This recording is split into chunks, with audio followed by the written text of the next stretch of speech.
Sur un 40, j'avais 15 ans. Je ne veux pas dire que j'étais contre le maréchal, mais le jour où il a été rencontré Hitler puis qu'il lui a touché la main, alors là, ça a été fini. Hein. On a souffert hein, pendant les 4 ans qu'ils nous ont occupés. Nous, on voulait vivre libre. C'est tout. Étudiants, ouvriers, lycéens, opposants farouches au régime de Vichy et à sa politique de collaboration, ils ont formé l'un des foyers les plus actifs de la résistance, le maquis de l'Ain. Situé au nord de Lyon et à proximité de la Suisse, le maquis de l'Ain va rassembler jusqu'à 7000 hommes, placés sous le commandement d'une figure trop souvent oubliée de la guerre, Henri Roman-Petit. C'est quelqu'un qui est vraiment l'incarnation de ce que peut être un chef de maquis, un seigneur de la guerre. Le département de l'Ain sera, dès 1943, l'un des plus intenses lieux de lutte contre l'oppresseur nazi. Au total, 22 camps de maquis, 6 pistes clandestines d'atterrissage et plus de 100 terrains de parachutage. Ce maquis devient l'un des plus organisés et des plus importants de France en effectif. Il est à l'origine de centaines d'opérations commando, d'actions de guérilla et de sabotages spectaculaires qui déstabilisent les troupes d'occupation. Notre premier déraillement a eu lieu en 1943. C'était sensationnel parce qu'on a vu quand même se coucher la locomotive et puis ses wagons. C'est surtout grâce à un événement que le maquis de l'Ain va entrer dans l'histoire. Le 11 novembre 1943, pour la première fois, la population française découvre le vrai visage de la résistance lors d'un défilé audacieux en pleine occupation, au nez et à la barbe des Allemands. 200 hommes en pleine occupation, avec armes, décorum, drapeaux, musique en tête, c'est quelque chose d'assez spectaculaire. C'est la démonstration la plus réussie à l'échelle du territoire. Ce défilé va entraîner des représailles terribles, 3 opérations militaires ciblées et des rafles menées par un certain Klaus Barbie. Il a exécuté des types de sang-froid. Hein. C'était un sanguinaire. Hein. On l'appelle boucher de Lyon, c'est pas par hasard. Hein. Des centaines de combattants, de civils, vont périr pour avoir soutenu le maquis de l'Ain. On a fait du mal aux Allemands, là. On leur a fait du mal. On voulait la liberté. Alors on l'a eu, mais on l'a payé cher.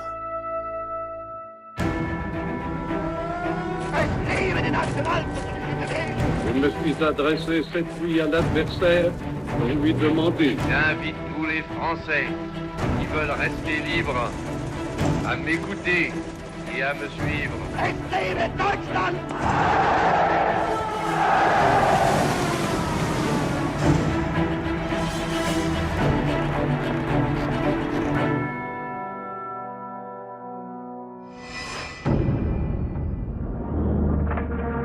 Mai 1940, les Français croient encore leur armée invincible. En 5 semaines à peine, l'offensive éclair des troupes du Führer terrasse toutes les unités. 60 000 soldats français perdent la vie. C'est la débâcle. Début juin 1940, la France est une superpuissance. Son armée est la meilleure du monde. Et fin juin 1940, il n'y a plus d'armée. Le pays s'effondre en quelques semaines, essentiellement parce que l'armée française est totalement dépassée à la fois sur un plan tactique et sur un plan mécanique.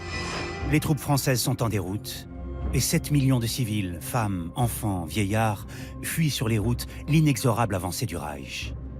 Le département de l'Ain n'échappe pas à cet exode. C'était vraiment une débâcle et à ce moment-là, c'était une chose pratiquement incomprise. Tous les repères sont perdus. Tous les repères sont perdus. D'autant que l'exode ne signifie pas l'arrêt des combats, en particulier dans l'Ain, où les Allemands vont s'attaquer à la plus importante ville du département, Bourg-en-Bresse, qui est aussi le dernier rempart avant Lyon. Il y a les premiers bombardements à Bourg-en-Bresse le 16 juin 1940. Les troupes allemandes vont finalement pénétrer dans Bourg, qui sera déclarée ville ouverte. Le bombardement coûtera la vie à 13 personnes. 25 autres seront blessés. 24 heures plus tard, le 17 juin, estimant les combats perdus, le nouveau président du Conseil s'adresse à toute la nation. Le maréchal Pétain, le dernier des maréchaux vainqueurs de la Grande Guerre, qui jouit d'un prestige immense, prend la parole pour dire: Je me suis adressé cette nuit à l'adversaire pour lui demander s'il est prêt à rechercher avec moi, entre soldats, après la lutte et dans l'honneur, les moyens de mettre un terme aux hostilités. Immense soulagement. Et quand il ajoute « Je fais don de ma personne à la France pour lui épargner des malheurs », mais l'immense majorité des gens ont trouvé leur bouée de sauvetage. Tout le monde a dit, et je vous le dirai tout de suite, c'est 98% des Français ont dit « c'est notre sauveur ». Mais dans certains foyers, cette capitulation est inacceptable. Mon grand-père, je l'ai vu pleurer. Il disait, je n'ai pas donné mes 2 fils à la France pour ça. Ça m'a donné un coup au cœur. Hein. Le lendemain, le 18 juin 1940, une autre voix en appelle à poursuivre la lutte. Depuis Londres, un général de brigade inconnu du grand public sème les premières graines de la résistance et de l'espoir. J'invite tous les Français qui veulent rester libres à m'écouter et à me suivre. Vive la France, libre! Eh ben, j'ai dit, voilà un général qui est gonflé parce que les autres, c'est tous des guignols. L'armée française était sur le Rhin, puis eux, ils étaient à Toulouse. Parmi les premiers à répondre à l'appel du général de Gaulle, une garnison stationnée dans l'Ain, dans cet ouvrage fortifié du XVIIe siècle. Le fort L'Écluse, c'est une forteresse qui est un petit peu la porte d'entrée vers les Alpes et qui contrôle le passage au niveau de Bellegarde. Il y a là une garnison commandée par le commandant Favre. Le gars, il avait ses troupes, il était là pour garder le fort. Et lui, je ne sais pas s'il était bien connecté avec le reste de la France, mais il a dit, moi, je ne me rends pas. Le 3 juillet, 11 jours après l'armistice, la garnison encerclée par un ennemi bien supérieur en nombre finit par se rendre. Mais Fort-l'Écluse reste comme l'un des premiers actes de résistance en France. Dès juillet 1940, la croix gammée flotte sur tout le département. L'Ain est rattaché à la zone dite libre sous l'autorité de Vichy, mais les événements vont progressivement faire de l'Ain un secteur stratégique. D'un point de vue économique, l'Ain n'est pas intéressant pour les Allemands. Cependant, le département est frontalier de la Suisse et il est important d'en contrôler la frontière. L'Ain va donc être coupé en deux par la ligne de démarcation. La zone frontalière à l'est du département, dans ce qu'on appelle le pays de Gex, est déclarée zone interdite. 4 à 5 000 Allemands y sont stationnés. La Suisse était importante parce que c'était le seul pays où les Juifs pouvaient éventuellement se réfugier. C'est l'endroit où les États-Unis ont installé la base centrale de leurs services en Europe. Il y a évidemment aussi une centrale des services de renseignement britanniques. Si le département devient vital, c'est aussi parce qu'il est une zone de passage pour tous les trains au départ de Paris et en direction de Lyon, du sud de la France ou de l'Italie. Les axes stratégiques, c'était la voie ferrée. C'était pas les routes. Pas les routes, c'était les voies ferrées. Et donc, c'était nécessairement des objectifs prioritaires. Pour s'attaquer à ces objectifs, il faut des hommes armés et entraînés. Mais fin 1941, la résistance n'en est encore qu'à ses balbutiements.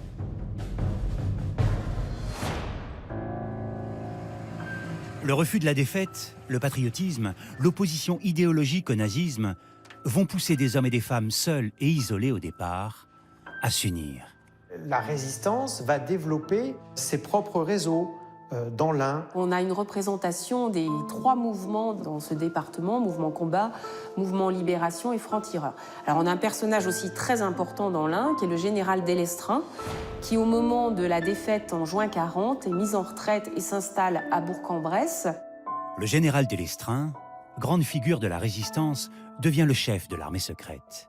Une structure nationale qui cherche à créer une armée de l'ombre, prête à agir. Et pour recruter les forces vives, Delestraint s'appuie sur plusieurs personnalités de l'Ain. Vous avez des noyaux, des micro-organismes qui se réunissent autour de notabilités locales. Par exemple, le patron de la brasserie Bob Fournier ou Raymond Charvet, qui sont des gens qui ont des carnets d'adresses. L'armée secrète nomme partout des chefs de secteur. À Nantua, la fonction est occupée par un médecin très apprécié, le docteur Émile Mercier. Beaucoup de personnes se sont cristallisées autour du nom de mon père, qui avait certainement une aura importante. Si la résistance prend rapidement de l'ampleur dans l'Ain, c'est parce qu'elle recrute dans les villes ouvrières comme Oyonnax, Bellegarde, grâce aux anciens syndicalistes, aux communistes aux lycéens. Les premiers à se rebeller, si vous voulez, contre les Allemands, ça a quand même été les jeunes. 2 lycées de Nantua et de Bourg-en-Bresse vont fournir d'importants contingents à la résistance. Comme partout en France, la résistance commence par de petites actions dont l'objectif est de rallier la population à l'appel lancé par le général de Gaulle. J'ai distribué des journaux clandestins, francs-tireurs, partisans, combats, et je me glissais ça dans les boîtes aux lettres des gens du secteur. Mais les effets de ces actions sont encore limités. Il faudra 1 an et demi à la résistance pour obtenir des effectifs conséquents. L'opinion est toujours pour l'instant favorable à Vichy. Le maréchal Pétain vient ici dans l'Ain les 12 et 13 septembre 1942. Il va visiter Bourg-en-Bresse et la base aérienne d'Ambérieu et il va être accueilli très ouvertement, on va dire. En cette fin 1942, si le maréchal semble à l'apogée de sa popularité, son régime, avec sa politique de collaboration, commence à déplaire. En septembre 1942, le contexte est en train de changer, y compris en zone sud, y compris donc dans l'Ain, pour différentes raisons. D'abord parce qu'il y a les rafles de juifs qui s'intensifient, et ces rafles concernent aussi la zone sud, où 10 000 juifs sont raflés dans un territoire qui pourtant n'était pas occupé. 1 mois après son passage dans l'Ain, le département, comme toute la zone sud, est envahi par les Allemands. Fini la zone libre. Le régime de Vichy perd encore de sa légitimité. Et un événement va définitivement faire basculer l'opinion. En février 1943, 5 mois après le voyage dans l'Ain, le gouvernement de Vichy impose la loi du service du travail obligatoire. Ils ont requis tous ceux qui étaient nés en 1920, 1921, 1922, 1923. 4 classes, 4 années. Des jeunes requis pour parler de travailler en Allemagne, ce qu'on appelait le STO. Le département est l'un des premiers en France à voir émerger de vifs mouvements de protestation. Alors là, c'est la révolte. Parce que les jeunes gardiens de ces classes, ils ne sont pas d'accord, ils montent à Oyonnax manifester contre le STO. Il y a des manifestations assez fortes, assez violentes, comme on dirait, à Oyonnax, Bellegarde, Bourg. À partir de la création du STO, les paysans se sont dit qu'on nous prenne un peu de blé sur notre production, qu'on nous prenne un peu de bétail sur notre production. Mais maintenant qu'on nous prenne nos gamins, ça pour les amener en Allemagne, eh bien c'est non. Du fait de cette opposition dans l'Ain, sur 1600 jeunes requis au STO, seuls 347 partent vers l'Allemagne. Au fond, le STO a été pour les 2 parties, Vichy et les Allemands, un échec. Le STO a en fait renforcé la résistance et il a donc fourni des effectifs au maquis et ça s'est lentement transformé pour les Allemands en un problème militaire. Ceux qu'on appelle les réfractaires au STO partent se réfugier dans des fermes. Mais ils deviennent si nombreux qu'il leur faut bientôt d'autres infrastructures pour se cacher. En mars 1943, 1 mois après l'instauration du STO, va naître le premier camp du maquis de l'Ain, installé sur ce lieu-dit de la ferme de Chouja, sur les hauteurs d'Oyonnax. Nous étions dans l'État français et quand on aura passé cette petite barrière de pierre, nous sommes en République. Le domaine du maquis. Le domaine du maquis. 22 camps voient le jour. Ils sont situés en moyenne montagne, sur les hauteurs de Bourg-en-Bresse, Bellegarde, Oyonnax. Dans le Vercors, en Haute-Savoie, un peu partout en France, en ce début 1943, apparaissent les premiers maquis. Ces jeunes vivent tous dans des camps de fortune, sans logistique. Et pour la plupart, ils n'ont aucune expérience militaire. On avait un fusil Lebel pour Saint-Bonhomme. On était mal habillés, on n'avait rien à bouffer. Non, c'était vraiment le début du maquis. Un homme, fraîchement arrivé dans l'Ain, va transformer en quelques mois ces camps éparpillés en un maquis aussi structuré que redoutable.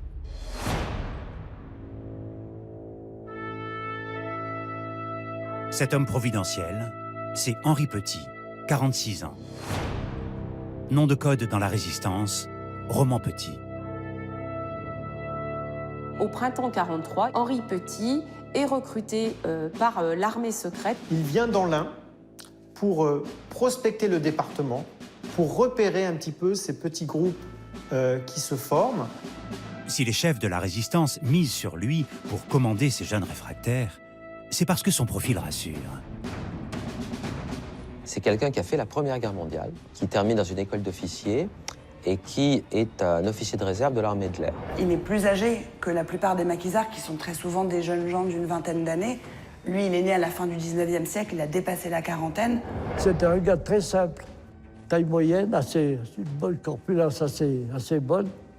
Puis franc de parler, hein. Ah ouais, c'était un chef. C'est quelqu'un qui est vraiment l'incarnation de ce que peut être un chef de maquis, un seigneur de la guerre. Pour militariser les camps, il s'entoure d'officiers et de sous-officiers, des hommes de caractère et surtout de confiance. Noël Perrotteau, officier d'infanterie nommé chef des maquis nord du département, et Henri Girousse, Saint-Cyrien, nommé chef du groupement sud. J'étais officier d'active. J'étais en congé d'armistice, je n'avais plus rien à faire, et j'estimais qu'il était de mon devoir de reprendre du service. Et ma mission était de les instruire, de leur apprendre l'armement, les fusils, les mitraillettes, les pistolets. En somme, j'ai été instructeur des maquis. Il fallait démonter la mitrailleuse, la remonter. J'ai jamais pu la remonter en entier. Il me restait toujours une pièce de terrain. J'ai jamais pu réussir à la remonter. Roman impose sa discipline à tous les camps avec des rituels comme la montée des couleurs chaque matin. Et pour asseoir sa légitimité auprès de tous, il va provoquer un événement fondateur.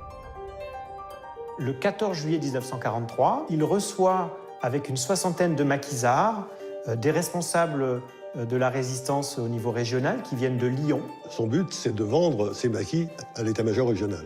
Roman était fier de pouvoir montrer ces groupes de futurs, maquisards. Et il est intronisé à ce moment-là chef des maquis de l'Ain. Dès lors, son objectif est d'accroître la notoriété de ces maquis auprès des chefs de la résistance, mais aussi auprès des habitants du département. Sans l'aide de la population, le maquis, ça ne fonctionne pas durablement. Il instaure un contact avec la population, ce qui lui garantit le ravitaillement en vivres dont ces hommes ont besoin. Vous avez certains paysans qui vont approvisionner les maquis de l'Ain, notamment en blé pour fabriquer le pain, mais aussi en viande. On a été aidés de partout. On n'a jamais été dénoncé. Jamais, jamais. Au départ, le ravitaillement se fait à l'aide de chevaux, mais Roman Petit obtient bientôt la complicité de garagistes bien plus équipés. Alors il fallait une logistique. Hein. La force de Roman Petit, c'était les camions. Il fallait véhiculer la marchandise de la Dombe ou de la Brèche jusque dans le Bugey. Une fois le ravitaillement structuré, Roman va lancer sa première opération, un raid pensé, minuté, comme le seront chacune de ses opérations commando.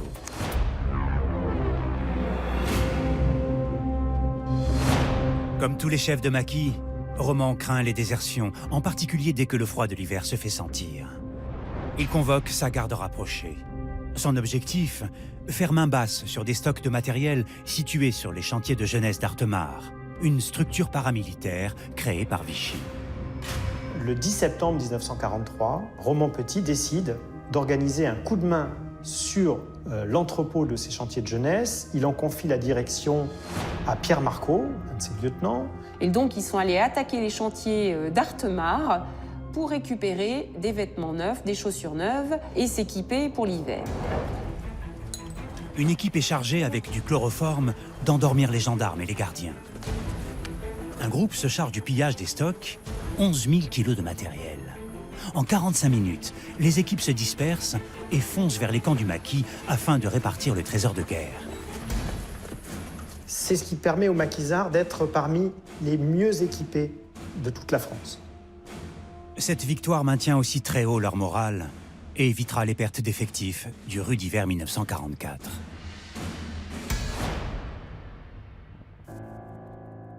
La montée massive de jeunes des environs commence cependant à inquiéter les chefs du maquis qui redoutent une réaction allemande.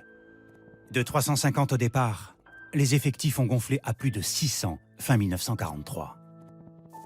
On va beaucoup craindre l'infiltration d'espions au sein de ces camps de maquis. Dès 1943, les Allemands lancent quelques opérations d'espionnage pour voir combien sont ces réfractaires et de quel armement ils disposent. Il y a un lieutenant qui faisait la ronde Et ce lieutenant, il se faisait passer pour un Alsacien. Cobra, il s'appelait, son nom de maquis. Il avait une lampe de poche. Et il a fait des signaux. Oh là! Il était de connivence avec les Allemands devaient venir dans la nuit pour faire attaquer le PC. Alors donc, ils l'ont interpellé et il avouait que c'était un lieutenant allemand. Il a été condamné à mort, il a été fusillé en dessous d'Isère Nord. Et quand il est mort, il a crié à Hitler. Dès lors, Roman Petit instaure un centre de recrutement obligatoire à tous les nouveaux candidats. Tous les candidats au maquis passaient par ce centre de triage où pendant 2 à 3 semaines, eh bien, ils étaient observés, interrogés, et c'est seulement au bout de ces 3 semaines qu'on les dirigeait vers les camps de maquis. Grâce à son sens de l'organisation, Roman Petit a su structurer, discipliner ses maquis, mais il lui manque des armes.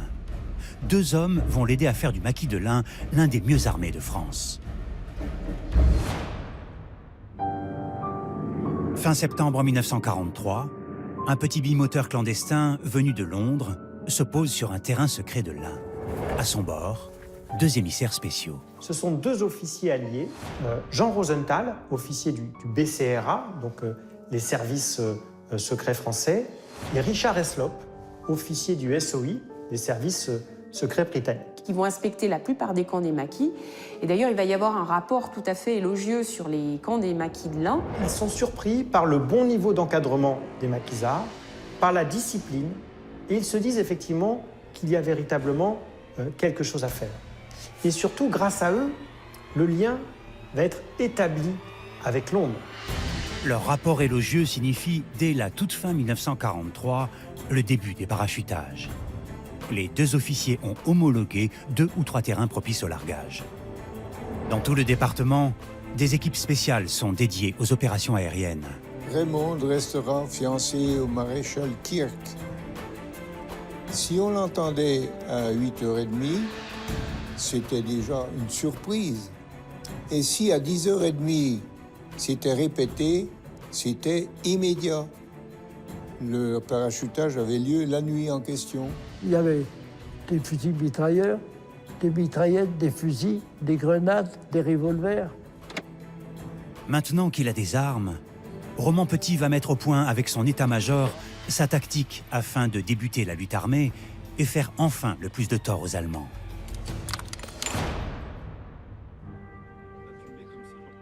Pour donner toutes les chances à ses combattants, Roman crée une école de cadres pour que tous soient rompus aux actions coup de poing. Roman Petit est l'un de ceux qui a le mieux compris comment on doit mener une guerre de guérilla. Ah ben lui, sa tactique, c'était attaquer puis se replier.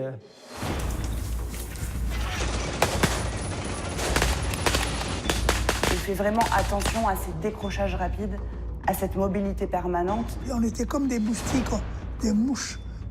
Si on piquait d'un côté, puis on se sauvait de l'autre pour les reprendre de l'autre côté.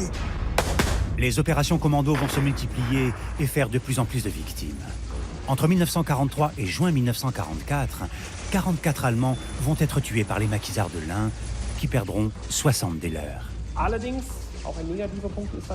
Il faut dire tout de même que cette technique de guérilla, à mesure qu'elle se perfectionne, va aussi faire monter d'un cran la violence des représailles allemandes contre les maquis. Les hommes de Roman Petit vont aussi exceller dès la fin 1943 dans une autre forme de guerre exigée par Londres, la bataille du rail. C'est l'une des spécialités du maquis de l'Ain, le sabotage des voies ferrées. Ces voies sont stratégiques, car elles permettent aux Allemands de ravitailler toutes leurs positions du sud-est de la France. Dans tous les secteurs du maquis, de petites unités baptisées « troupes spéciales insurrectionnelles » sont formées. Robert de Biesse était l'un de ces saboteurs. Notre premier déraillement a eu lieu en 1943. C'était sensationnel parce que on a vu quand même se coucher la locomotive et puis ses wagons. Il y aura des dizaines de sabotages chaque semaine, retardant la logistique des Allemands. C'est un harcèlement sans arrêt, sans arrêt. C'est répétitif parce que une coiffure était coupée, après il la rétablissait. Donc ça a été tout le temps, ce qui exaspérait les Allemands. Hein. Roman Petit sent que pour gagner la guerre, il lui faut aussi gagner les cœurs. Une partie de la population, influencée par les discours enflammés de Philippe Henriot, ministre de la propagande de Vichy, se méfie encore des maquisards avec leurs coups de main à répétition. Il y a à l'heure actuelle en France un banditisme qui se couvre du maquis et de la résistance. Veut-on défendre le pillage, l'assassinat, le banditisme?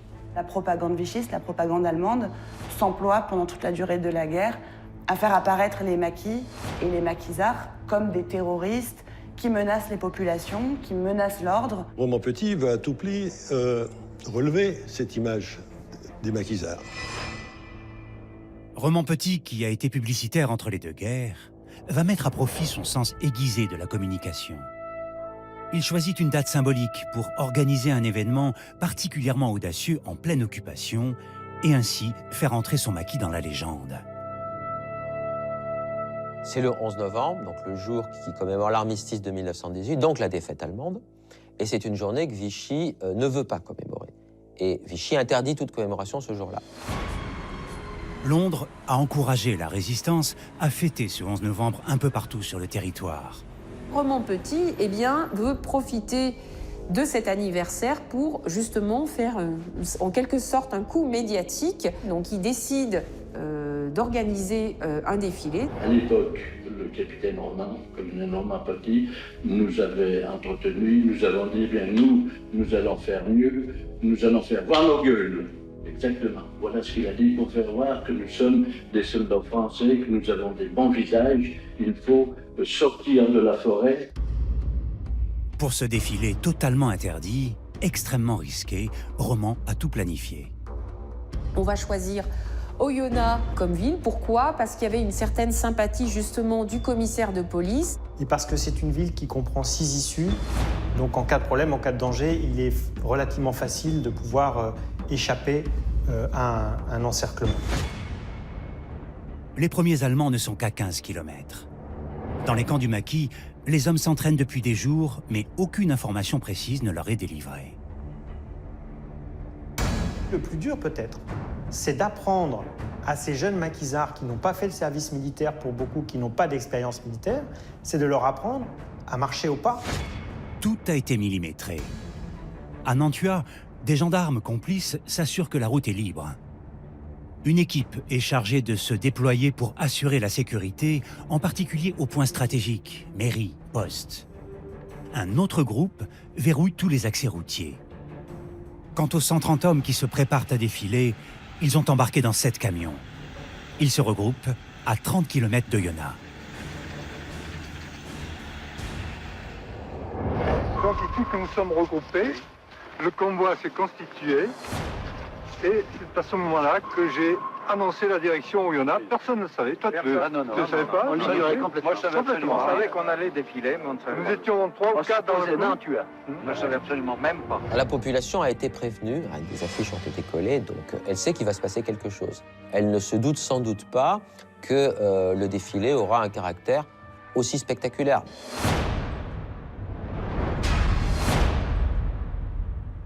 Les camions se positionnent dans le centre. Les 130 maquisards en descendent et rejoignent la place de la Poste, point de départ du cortège.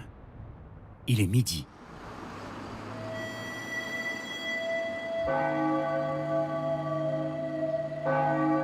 Quand Roman s'est en face de moi, je n'ai pas toujours les yeux dans les yeux. Quand il m'a regardé, les maquisards, mon commandement. Ça, c'était, pour moi, c'était le point le plus émotionnant.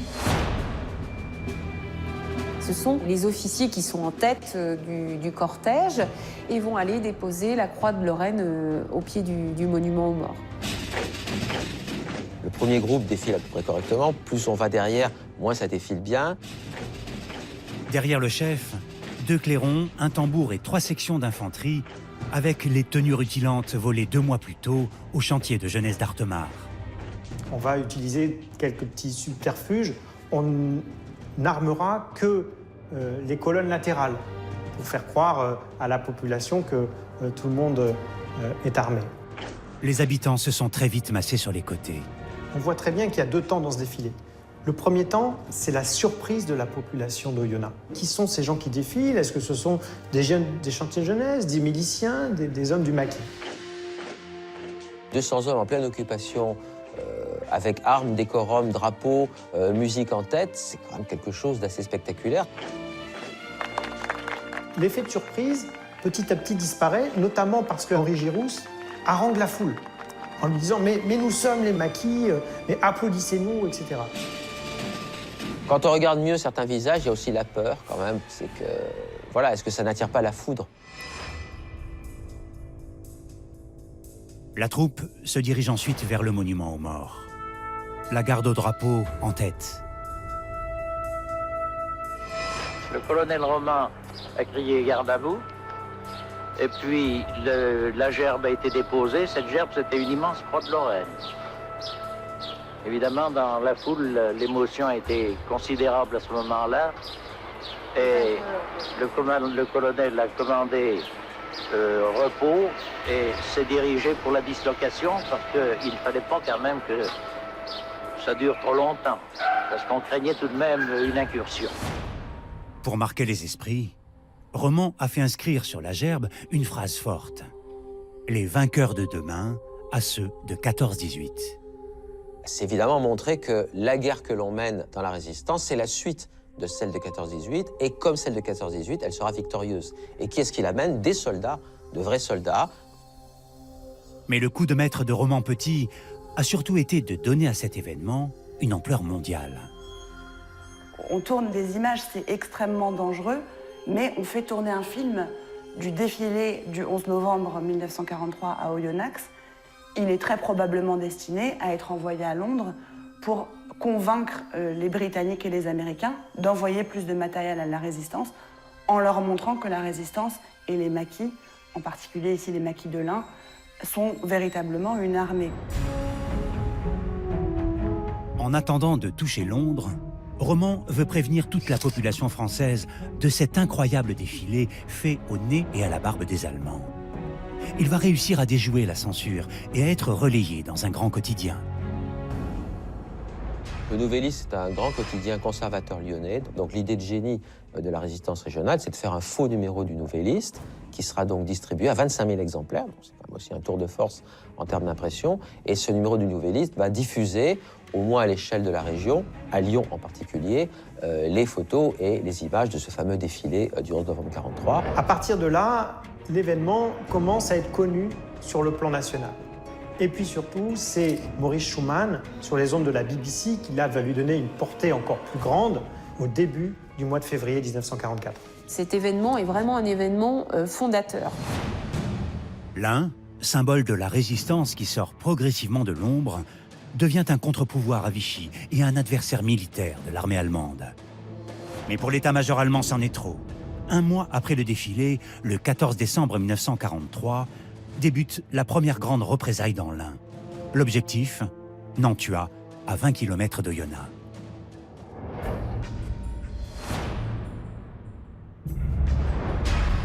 Un train arrive à Bellegarde à 7h30 du matin avec 400 soldats de la Wehrmacht. Et ils font des porte-à-porte, ils passent dans les usines et ils arrêtent tous les hommes de 18 à 40 ans. Dans un premier temps, mon père n'est pas arrêté parce qu'il travaille dans son cabinet. Mais il est inquiet quand même parce qu'il a fait hospitaliser un chef du maquis. Donc vers 11h, 11h30, il sort de son cabinet et il va vers l'hôpital. Et en cours de route, il est arrêté. L'officier allemand m'a dit « Je vous interroge pas, je sais qui vous êtes ». Eh bien, il est embarqué, ça parlait de Gestapo, vers Lyon. Et il est fusillé une quinzaine de kilomètres là, juste après Maillard. Le docteur Émile Mercier, chef de l'armée secrète, est tué. 116 personnes sont arrêtées de manière arbitraire et déportées. 95 ne reviendront jamais. Cette opération, elle vise aussi à faire régner la terreur et à essayer de défaire quelque part les maquis qui étaient trop actifs, selon justement les Allemands. Ils ne pouvaient pas se permettre d'avoir un maquis actif qui les perturbe au quotidien dans ce secteur. Cette rafle n'est qu'un avertissement. Les Allemands, 2 mois plus tard, décident en France d'en finir avec les maquis. Et ils vont commencer par l'Ain. À partir de janvier-février 1944, le contexte change, d'abord parce que l'horizon du débarquement commence à pointer. La décision de combattre le maquis est prise conjointement par le chef de la CIPO-SD à Lyon, littéralement la police de sûreté, et par le commandement de la zone sud en France. On demande de, et c'est le vocabulaire allemand, nettoyer la France de ces bandes, de la nettoyer de ce que les Allemands appellent des terroristes et donc de se débarrasser des maquisards. Les Allemands, avec l'aide de la milice, établissent des listes de maquisards, de leur soutien potentiel et des endroits où ils sont susceptibles de se cacher. Les Allemands, avec ces bribes d'informations qui s'accumulent les unes sur les autres, décident de monter des opérations et ça commence en février 1944. Cette opération Caporal est la première grande opération allemande menée contre les maquis en France. Les Allemands vont se servir de l'Ain comme d'un laboratoire de lutte contre les maquis. L'opération Caporal, c'est près de 2500 hommes qui viennent de l'armée régulière, la Wehrmacht, qui viennent aussi de la SS, qui viennent aussi des services de la police politique.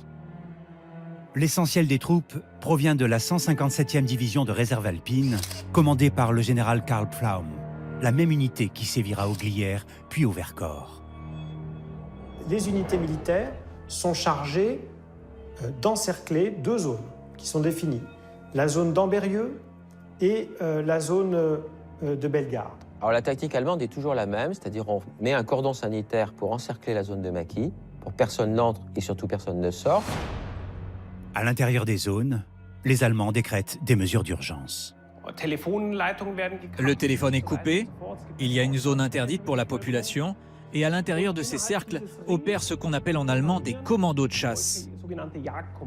Entre 50 et 100 soldats, ils cherchent dans toutes les caches possibles des maquisards. La traque dure 9 jours. L'opération Caporal ne porte pas des coups encore très importants aux maquisards parce que les conditions climatiques, en réalité, défavorisent les Allemands. Et les maquisards qui connaissent mieux le terrain arrivent à échapper à la tentative d'encerclement développée par les Allemands. Comme ils ne pouvaient pas s'en prendre à nous, ils s'en sont pris à beaucoup de civils. Il y a beaucoup de civils qui partageaient nos idées, hein, mais qui n'étaient pas dans les bois, qui étaient chez eux. Ben, ils venaient, ils les fusillaient, ils foutaient le feu à la ferme, puis c'est tout. Dans les villages traversés, les commandos de chasse adoptent systématiquement les mêmes méthodes. Ils rassemblent la population masculine, ils essaient de trouver qui peut être complice du maquis et ils se livrent à des exécutions sommaires. Au total, 40 personnes sont tuées dans cette opération. La plupart sont des civils. La 157e division alpine va laisser 2 mois de répit aux maquisards de l'Ain, car elle est mobilisée pour anéantir en Haute-Savoie le maquis des Glières. Mais dès avril 1944, les troupes sont de retour pour une deuxième offensive baptisée cette fois Frühling, qui signifie printemps en allemand. La tactique est la même. Les unités militaires encerclent une zone définie. À l'intérieur sont propulsés des commandos de chasse, commandés cette fois par un certain Klaus Barbie.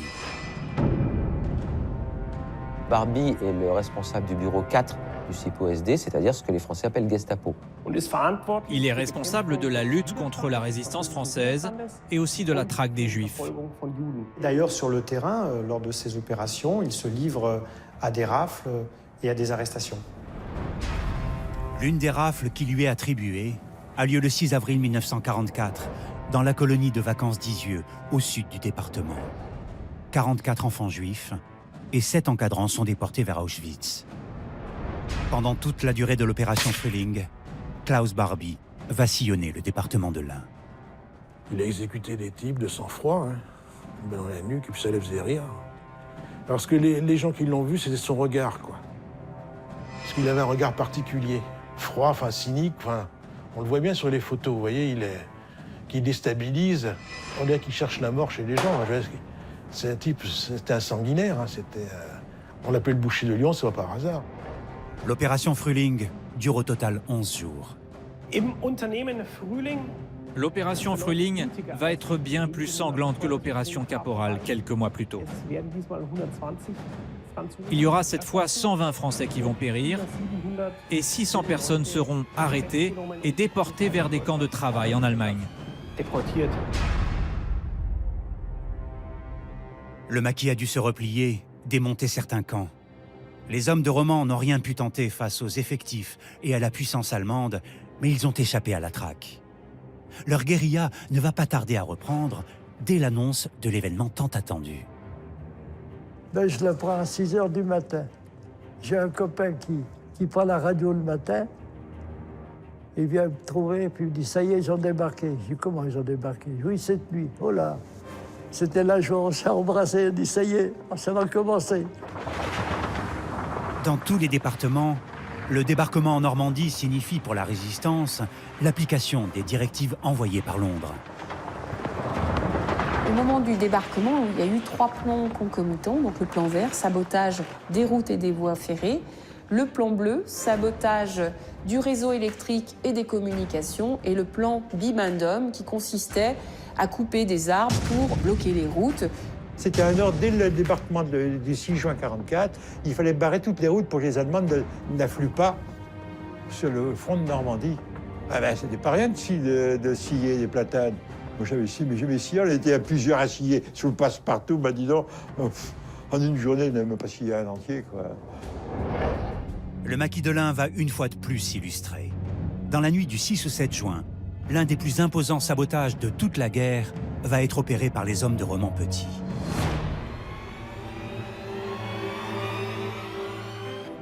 L'objectif, le centre ferroviaire d'Ambérieu en Bugey. Un dépôt stratégique. Plus de 60 locomotives, des ateliers, des grues, le tout gardé par 50 soldats allemands. Parmi les maquisards, beaucoup de très jeunes, ils n'ont même pas 18 ans. Ce sont des enfants de troupes du lycée militaire d'Autun, sous les ordres d'Henri Girousse. Il s'agit d'une opération conjointe entre un commando du maquis dirigé par Henri Girousse et des cheminots engagés dans la résistance qui, eux, sont sur place. Les commandos se mettent en place, se répartissent les objectifs. La grande et la petite rotonde, ainsi que les ateliers alentours. Mais il faut détourner l'attention des sentinelles. On va utiliser un stratagème qui consiste, là encore, grâce à des complicités locales, à déclencher l'alarme de la défense passive pour faire croire aux Allemands et à la population d'ailleurs que Ambérieu va être bombardé. Du coup, tout le monde se rend dans les abris, ça laisse le champ libre aux maquisards. Un commando pose aussi des charges explosives sur les voies de raccordement entre les deux rotondes et se met à l'abri juste après la mise à feu. En entendant le bruit des détonations, la plupart des habitants d'Ambérieu pensent qu'il s'agit en fait du bombardement qui a été annoncé par les sirènes de la défense passive. Ça a été une très grande réussite. Il y a eu notamment 52 locomotives de mise hors service, une plaque tournante de détruite, 2 autres endommagées. Cette opération très spectaculaire va permettre de paralyser les transports au niveau de l'Ain pendant plusieurs journées, et donc ça joue effectivement un rôle dans les événements de juin 1944. L'opération permet d'éviter une action d'ampleur prévue par le commandement allié sur Ambérieu et qui aurait pu coûter la vie à de nombreux civils. Dès le lendemain matin, je rejoignais le PC de Romans, où il y avait l'officier de liaison anglais, pour signaler le résultat à Londres, de façon à ce qu'il n'y ait pas de bombardement sur Ambérieu, en précisant bien que le centre ferroviaire était complètement paralysé, qu'il n'y avait plus de circulation. Le débarquement et cet acte de bravoure de la résistance provoquent la liesse. En ce début juin 1944, dans l'Ain comme dans d'autres régions de France, beaucoup pensent que la guerre est finie. Les maquisards investissent des villes et prennent le pouvoir. Romans-Petit proclame la 4e République ici à Nantua, au balcon de la sous-préfecture. La législation de Vichy est abolie. Romans-Petit exerce à la fois les fonctions de chef militaire mais aussi de préfet. C'est la libération avant la libération. Et malheureusement, dans toute cette région du Sud-Est, cette libération anticipée ne dure que l'espace de quelques semaines, le temps que les opérations allemandes se mettent en place. Un mois, jour pour jour après cette libération anticipée, débute la plus répressive et sanglante des opérations allemandes. Si le sang va couler sans vergogne, c'est parce que l'armée allemande veut éradiquer définitivement les maquis pour mieux se concentrer sur les combats contre les Alliés qui viennent de débarquer. Les Allemands réagissent de manière très forte et brutale parce qu'ils ont peur que la zone échappe totalement à leur contrôle. Il y a des ordres très sévères qui viennent de haut, du Führer lui-même ou de l'état-major de la Wehrmacht et qui sont répercutés à tous les échelons. C'est dès lors la période la plus sanglante sur le sol de France.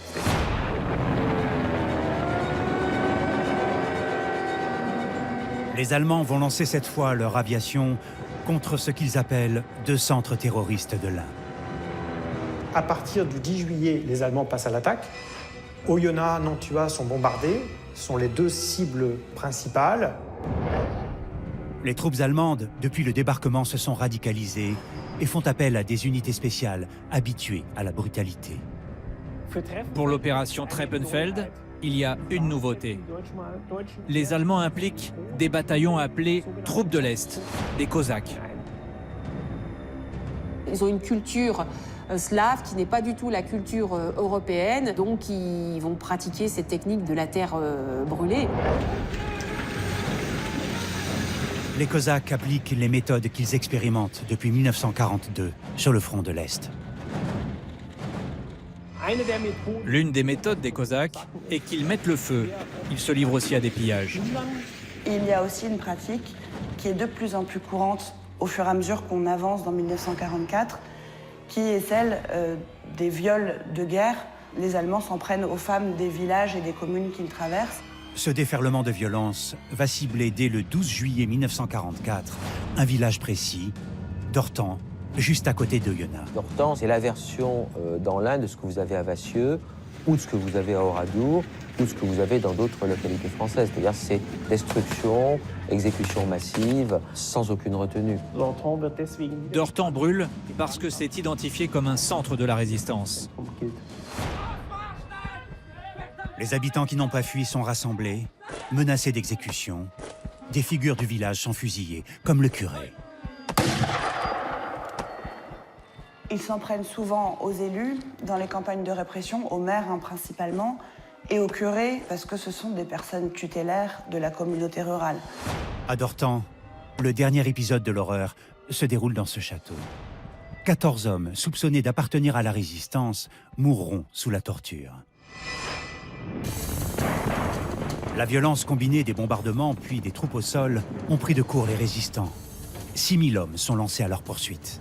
Roman Petit est obligé de décréter un retrait général le 12 juillet. Donc les maquisards se replient. En tentant de freiner la progression allemande, il y a des combats importants ont lieu et 80 maquisards seront tués.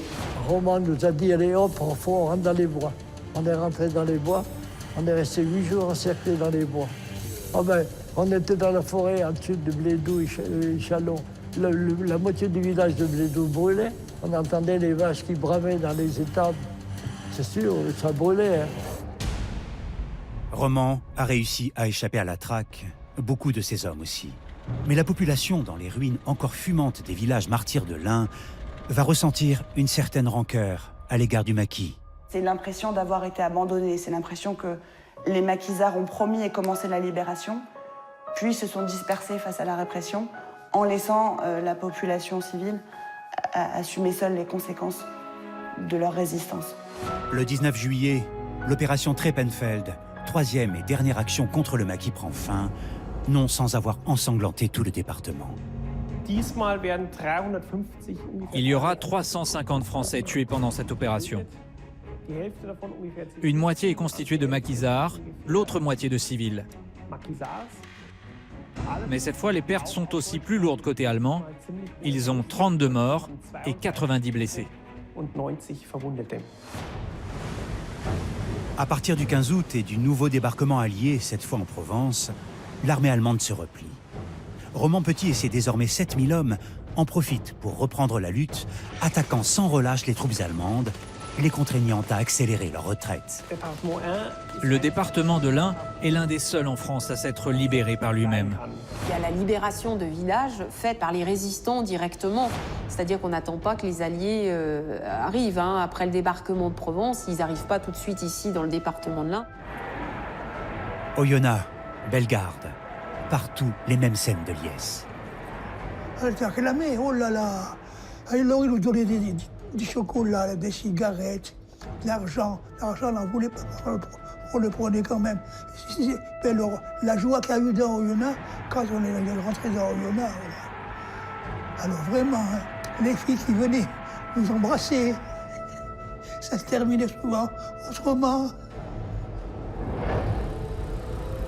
Fin août 1944, les maquisards de l'Ain vont encore s'illustrer aux côtés des Américains, d'abord à Meximieux, où ils font face à la 11e division Panzer, puis ultime combat aux portes de Bourg-en-Bresse, la dernière ville occupée du département. Les Américains voulaient éviter Bourg-en-Bresse pour essayer de progresser le plus vite possible vers le nord. Finalement, Roman Petit arrive à convaincre les Américains de dépêcher des unités pour venir à Bourg-en-Bresse. Dès lors que les Alliés se dirigent vers cette ville, les Allemands comprennent que de toute façon, ils ne pourront pas tenir beaucoup plus longtemps et ils se replient le 4 septembre. Bourg-en-Bresse est donc libéré et l'ensemble du département de l'Ain le 4 septembre. On est rentré à Bourg. Les gens nous embrassaient. C'était du délire, du délire. Il y avait un monde, mais j'ai jamais vu ce match. Je me rappellerai toute ma vie. On a été reçus, mais alors, on était des héros. On était des héros. Le drapeau tricolore flotte sur toutes les communes de l'Ain. Roman a conduit ses hommes à la victoire. Il n'est pourtant pas au bout de ses surprises. Quelques semaines après la libération de l'Ain, donc c'est le 17 septembre 1944, Roman Petit, en tant que chef départemental des FFI dans l'Ain, est convoqué à Lyon par le nouveau commissaire de la République, Yves Farge. Farge considère que dans la logique républicaine, les armes doivent céder à la toge, pour reprendre la devise latine, c'est-à-dire que c'est le pouvoir civil qui commande. Et Roman considère que ces civils ne sont que des bavards et que lui, il est avec ses hommes, il a pris tous les risques depuis 3 ans et clairement, il envoie bouler Farge et ses représentants. Et là, à la stupeur d'ailleurs de la population de l'Ain, on apprend que Roman Petit est emprisonné au fort de la Motte et il fera plusieurs jours d'emprisonnement. Les hommes de Roman veulent le libérer en montant une opération quasi militaire pour le sortir de prison, arme à la main. Roman, très prudemment, s'y oppose en disant « ne faites pas ça ». Bon, finalement, Roman sera libéré et ça sera un lingot de plus dans sa légende. Après-guerre, Henri Roman Petit sera reconnu comme le chef incontesté d'un des maquis les plus actifs et valeureux de toute la résistance. Jusqu'à sa mort en 1980, il honorera chaque année la mémoire des 260 maquisards tués au combat, des 600 civils massacrés et des 1000 déportés, dont beaucoup ne reviendront jamais.